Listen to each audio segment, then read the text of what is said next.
تو لوگ جو ہیں جو آپ کے انویسٹرز ہیں وہ کہاں پر آئیں گے؟ آپ اس وقت دیکھیں کہ اس وقت کافی عرصے کے بعد ہمارے اپنے ملک دشمنوں کے ساتھ ایک جنگ ہوئی جو ہم سے شاید 4 گنا یا 5 گنا بڑا تھا، اور 4 دن کے اندر جس طریقے سے ہم نے ان کو جواب دیا وہ سب کے سامنے تھا، جس طریقے سے ان کو شکست ہوئی۔ اس کے بعد انہوں نے افغانستان کی سرزمین استعمال کی اور کر رہے ہیں، انڈیا اور اسرائیل، اور ان کی سرزمین استعمال کر کے پاکستان پر جو ہے وہ حملے کر رہے ہیں۔ خاص کر خیبر پختونخوا کو اگر دیکھیں، یہاں پر جتنے بھی وارداتیں ہوئی ہیں، جتنے بھی یہاں پر حملے ہوئے ہیں یا بندوں کو مارا گیا ہے، ان کا سب کا تعلق جو ہے وہ افغانستان سے تھا۔ ہم نے بار بار افغانستان حکومت کو یہ باور کرانے کی کوشش کی ہے، ثبوت دیے ہیں کہ آپ کی سرزمین پاکستان کے خلاف استعمال ہو رہی ہے، اور وہ اس سے جو ہے ٹس سے مس بھی نہیں ہوئے۔ آپ دیکھیں کہ جس طریقے سے ہم نے اپنے دوستوں کے کہنے پہ ہم نے قطر میں اور ترکیہ میں ان کے ساتھ ڈائلاگس کیے، باقی ممالک اس کے اندر آئے،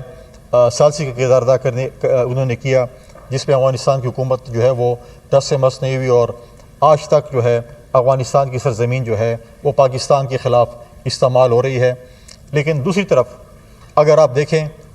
کہ ہماری صوبائی حکومت بار بار یہ بات کرتی ہے کہ آپ جو ہے ان سے مذاکرات کریں، آپ ان سے ڈائلاگس کریں، آپ ان کو جو ہے فیسیلیٹیٹ کریں۔ پہلی بات تو یہ ہے کہ جس ملک کے آئین کو، جس ملک کے قانون کو جو شخص نہیں مانتا، جو گروہ نہیں مانتا، ان کے ساتھ آپ کیسے ڈائلاگس کریں گے، کیسی باتیں کریں گے؟ جو ریاست اور آپ کے خلاف اور میرے خلاف بندوق اٹھا کے ہمیں شہید کر رہے ہوں، آپ کہہ رہے ہیں وہ آپ کے اوپر حملے کریں، آپ کے بچوں کو شہید کریں، آپ کے بھائیوں اور بہنوں کو شہید کریں، اور آپ ان کے ساتھ بات چیت کریں۔ کس حوالے سے ہم بات چیت کریں؟ ان آفیشلی تو ہمارے تیراک کے لوگوں نے، ہمارے باجوڑ کے لوگوں نے ان کے ساتھ جب بات چیت کی تو اسے کیا رزلٹ نکلا؟ ایک طرف ہم کہتے ہیں کہ ہم شام کے بعد، خاص کر ہم دیکھیں تو ہمارے ساؤتھ آف خیبر پختونخوا، ہم باہر نہیں نکل سکتے ہیں، موومنٹ نہیں کر سکتے ہیں،